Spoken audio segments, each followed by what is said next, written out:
Hello candidates, I am going to dictate you a passage from Progressive magazine. So please get ready for the dictation. The dictation will start after 15 seconds.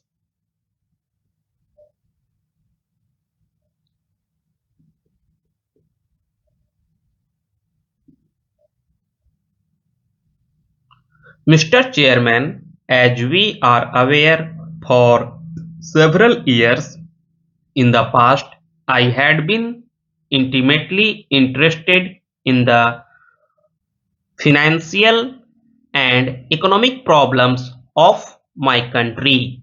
I am glad that this conference has been devoting a great deal of attention to the problems of inflation and recession in which the world has been so intensely and seriously involved during the last few years.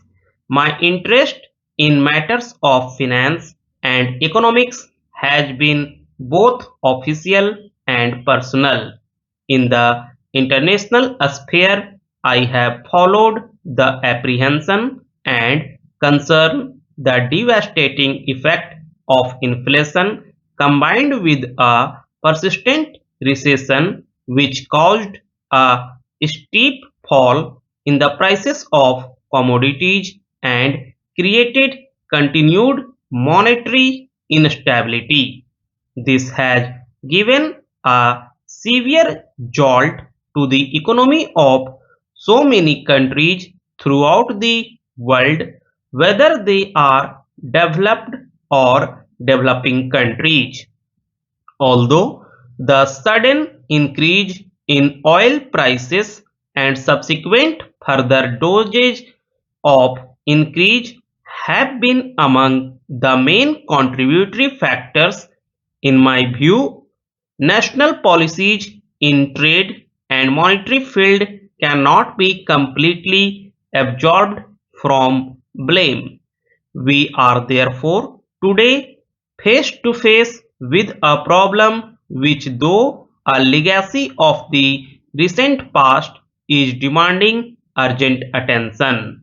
The problems are with us and will continue to plague us in future.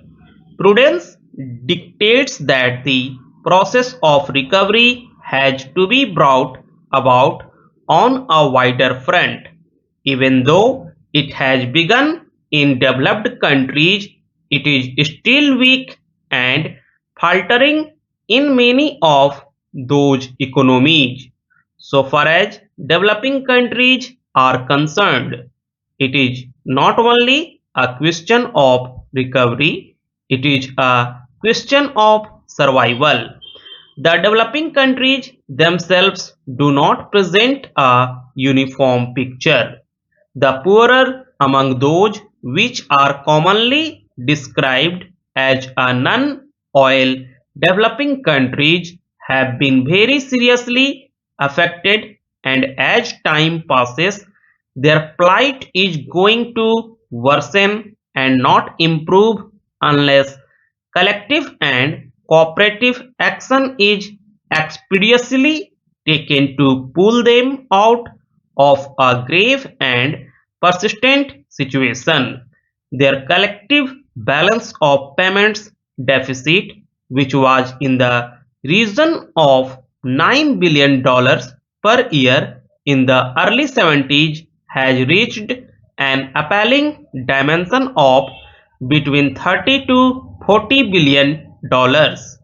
Earlier developed countries had also run into such deficit, but they had in their favor a strength and resilience of their economies, their measure of mutual help, and large access they had to liquidity provided by International Monetary Fund helped them considerably to bear shock. It is quite obvious in the circumstances that the developing countries would find themselves in unenviable situation. On the one hand, their economy has further grievously worsened during the last 6 or 7 years for reasons not only beyond their control but also beyond their capacity to retrieve. On the other, their own economic strength has substantially diminished. My submission, Mr. Chairman, is that it is not out of charity that OPEC and developed countries have to pull them out of despair and despondency, but that call of humanity and demand of brotherhood, both of which must appeal to a commonwealth gathering like ours, require that their problems revive sympathetic consideration and are meaningfully solved with little delay as possible. These countries are the victims of history, and crisis after crisis has overtaken them while they were still finding their feet after securing freedom from colonialism and exploitation. Political issues, however important, pale into significance when measured against global challenges as well as opportunities in the economy of the next 2 decades. These opportunities have to be taken advantage of in turn, otherwise they will slip beyond recall. The relations of today or tomorrow between nations are going to be determined not so much by political accord and accommodation as by the manner in which they can be helped to avoid the economic strains and stresses. The problems of poverty, unemployment, and underemployment, and of removing inequalities in a world which is becoming more and more aware of gaps and shortcomings and more intolerant of failures and shortfalls in the performance, are placing a grim burden of responsibility of government with limited resources at their command. For several years, the world community has made loud professions of containing the expansion of poverty and reducing its incidence.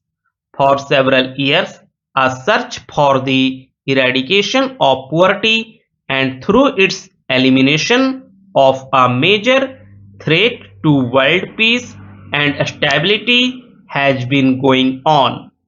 May I remind this gathering that empty stomachs are no respecter of persons or institutions. However, new international economic order, about which many pious sentiments have been expressed since the sixth special session of the UN General Assembly, must not be allowed to remain an utopian dream. For the time being, it is the only answer to the problems that we have been discussing. It is a realistic and indeed a necessary goal if we are to survive the elemental problems which threaten us and thus reach the goal of an international society based on the concepts of equity, sovereign equality, interdependence, and justice for the welfare of the people of this country.